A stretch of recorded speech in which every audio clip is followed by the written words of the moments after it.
નમસ્કાર દર્શક મિત્રો, કચ્છ કેર ટીવી ન્યૂઝમાં આપ સૌનું હાર્દિક સ્વાગત છે। હું યશવી મહેતા। દર્શક મિત્રો, બુલેટિનની શરૂઆત કરીએ આજના સુવિચારથી। ખુદા અને આદમી વચ્ચે તફાવત બહુ જ ઓછો છે। એકે જગત બનાવ્યું છે અને બીજો બગાડે છે। તો દર્શક મિત્રો, હવે જોઈએ સમાચાર વિસ્તારથી।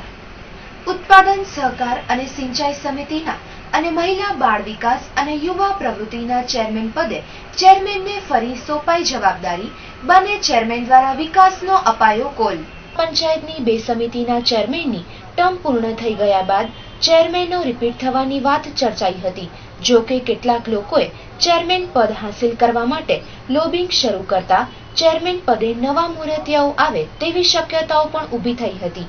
પરંતુ 7મી ફેબ્રુઆરીના રોજ મળેલ સામાન્ય સભામાં રચવામાં આવેલ બે કમિટીઓમાં વર્તમાન ચેરમેનના નામ પણ સમાવતા તેઓની જ ફરી નિયુક્તિ થવાની શક્યતાઓ વધી જવા પામેલ હતી।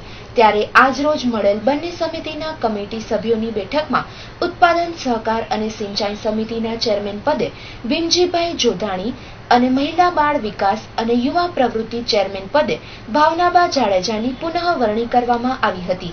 સિંચાઈ સમિતિ પર આપની પર વિશ્વાસ વ્યક્ત કર્યો છે, કેવી લાગણી અનુભવી? આજ રોજ કચ્છ જિલ્લા પંચાયતની સિંચાઈ સહકાર અને ઉત્પાદન સમિતિમાં મારી પુનઃરચના કરવામાં આવી છે, ત્યારે ખૂબ જ હર્ષની લાગણી અનુભવું છું।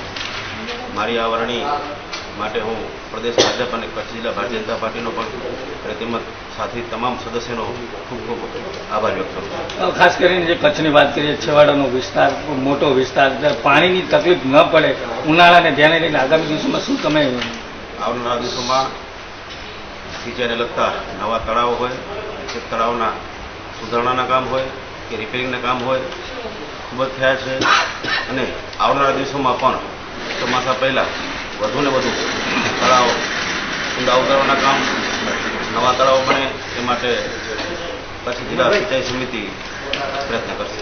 ખાસ કરીને ભીમજીભાઈ, સિંચાઈની વાત આવે એટલે ભ્રષ્ટાચારની વાત આવે, પણ તમારી ટર્મમાં ક્યાંય એવા કોઈ વસ્તુ બહાર આવી નથી, એના કારણે તમને બીજી વાર રિપીટ કરવામાં આવ્યો, એવી વાત શું છે?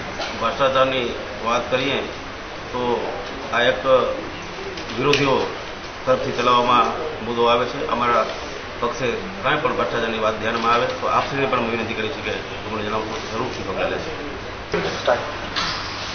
અભિન, ખાસ કરીને પુનઃવરણી 1 વર્ષ માટે કરવામાં આવી છે, કેવી લાગણી અનુભવો છો, શું કહેશો?